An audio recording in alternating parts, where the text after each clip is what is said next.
Aujourd'hui, dans notre chronique Le droit en question, on s'intéresse à la suspension du contrat de travail. Pour nous en parler, je reçois sur notre plateau Maître Schifferling, avocate spécialisée en droit du travail. Bonjour Maître. Bonjour. Alors, déjà pour commencer, tout simplement, est-ce qu'on peut expliquer ce que c'est la suspension du contrat de travail ? La suspension du contrat de travail est une période qui aurait dû être travaillée, qui ne l'est donc pas, mais pendant laquelle l'absence du salarié est justifiée, c'est-à-dire qu'il ne peut pas faire l'objet d'un licenciement pour absence injustifiée. Donc justifié, c'est-à-dire quelles sont les situations un petit peu les plus courantes qu'on peut retrouver pour une suspension de contrat ? Alors c'est principalement les congés, la maladie professionnelle ou l'accident du travail ou la mise à pied.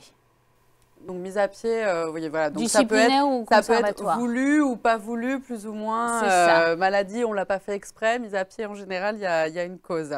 Alors du coup, pendant cette période, donc on voit, voilà, ça peut être congé, maladie, donc des cas assez différents. Est-ce que le salarié continue de percevoir son salaire normalement ou pas ?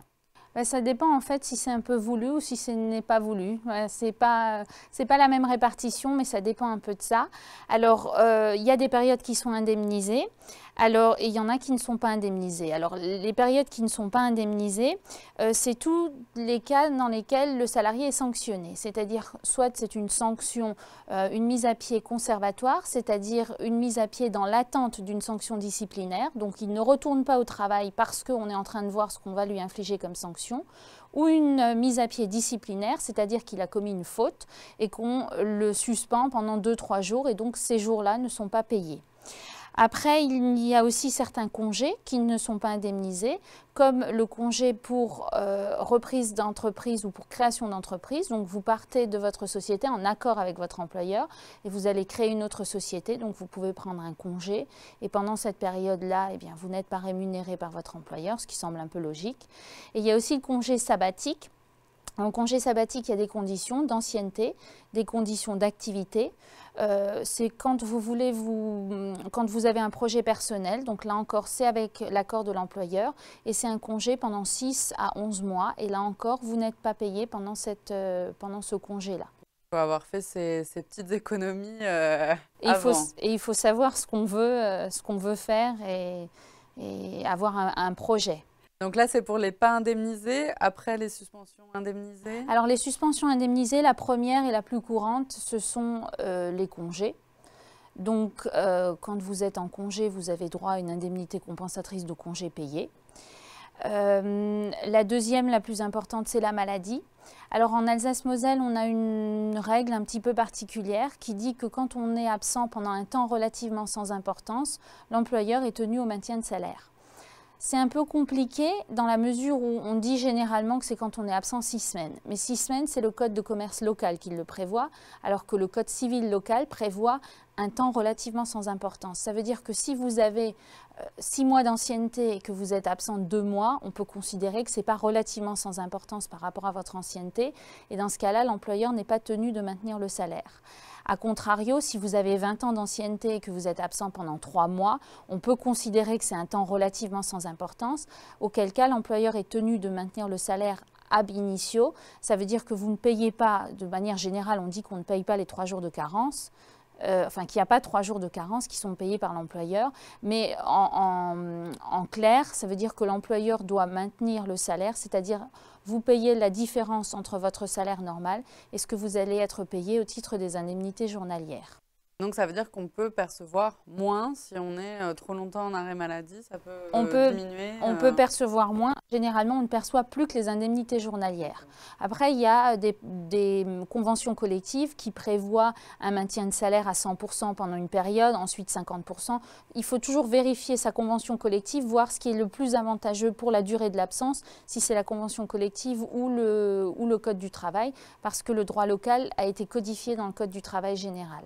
D'accord. Ensuite, il y a les congés maternité, paternité et les congés pour adoption.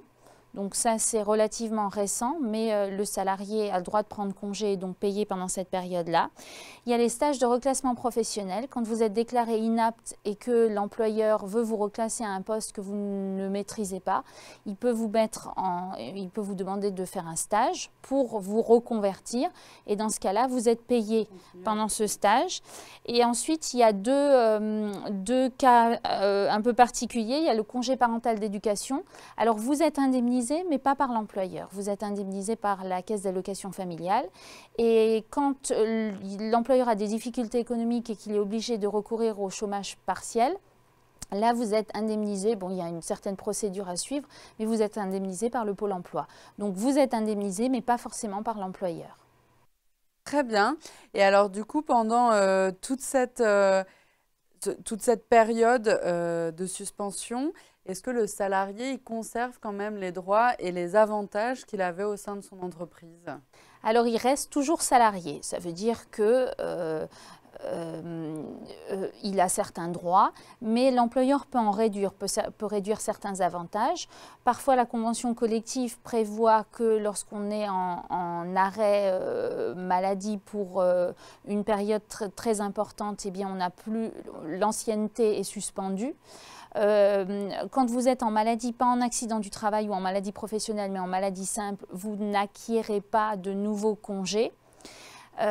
Par contre, la Cour européenne des droits de l'homme considère qu'on ne peut pas, si vous êtes en longue maladie, on ne peut pas vous enlever les congés que vous aviez déjà acquis. Donc, on ne vous en donne pas de nouveaux, mais vous pouvez… Il reste en stock. Il reste en stock.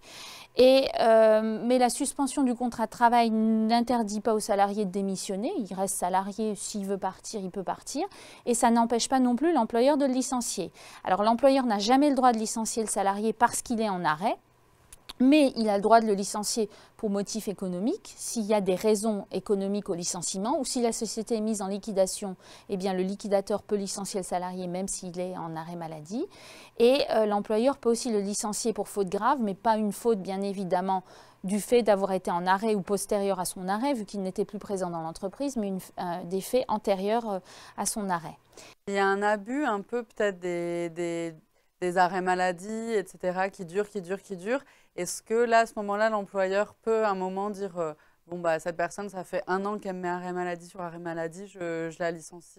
Alors oui et non, ça dépend de la convention collective. Certaines conventions collectives prévoient une garantie d'emploi. Ça veut dire que même si elles indiquent que si le salarié est absent pendant 8 mois, les 6 premiers mois, il ne peut pas être licencié. Ensuite, on peut licencier, mais on n'a jamais le droit de licencier parce qu'il est malade. On peut le licencier parce qu'il désorganise l'entreprise. Mais c'est vérifié strictement par le Conseil de prud'homme qui doit vérifier qu'on n'a vraiment pas pu le remplacer et qu'on n'avait pas d'autre choix que de le licencier. Ça veut dire que si l'employeur, pendant 6 mois, eh bien, il pallie à la carence répétée de son employé en prenant un CDD ou en prenant des intérimaires, là, le Conseil de prud'homme va lui dire « vous avez réussi à le remplacer ».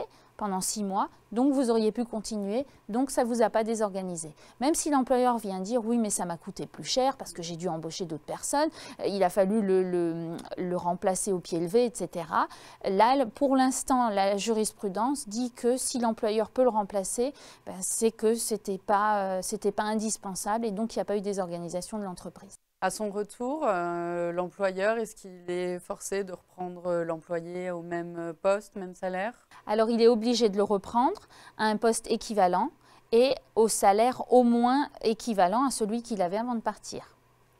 Est-ce que le salarié doit également est-ce qu'il a des obligations pendant cette suspension, des choses voilà, de fidélité à l'entreprise?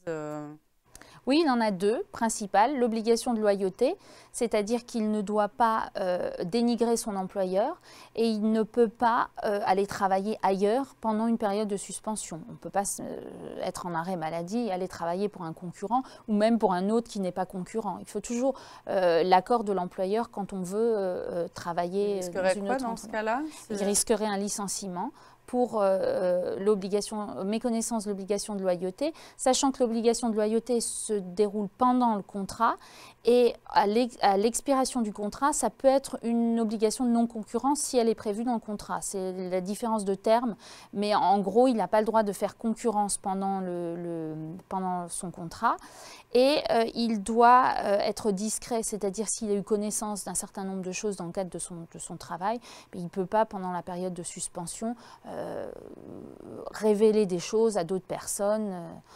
Ce sont des obligations un peu liées. Il faut qu'il reste correct par rapport à son employeur. Donc, en bref, si on résume un petit peu, qu'est-ce qu'on peut conseiller du coup à l'employé pendant cette période de suspension?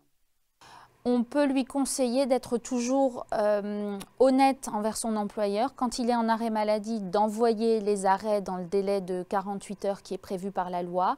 Quand il veut prendre un congé, le voir avec son employeur. Quand il est victime d'un accident du travail, remplir les formulaires, mais en discuter avec son employeur pour que les deux parties sachent que c'en est pas un qui veut rien faire ou qui est vraiment une discussion pour éviter d'autres problèmes et que le salarié se renseigne sur ses droits, sur ce qu'il peut faire et sur ce qu'il ne peut pas faire pour éviter d'être licencié. Dialoguer pour que tout se passe bien dans le meilleur des mondes. Merci beaucoup, Maître, d'avoir été sur notre plateau pour nous éclaircir sur ce point. Merci à vous.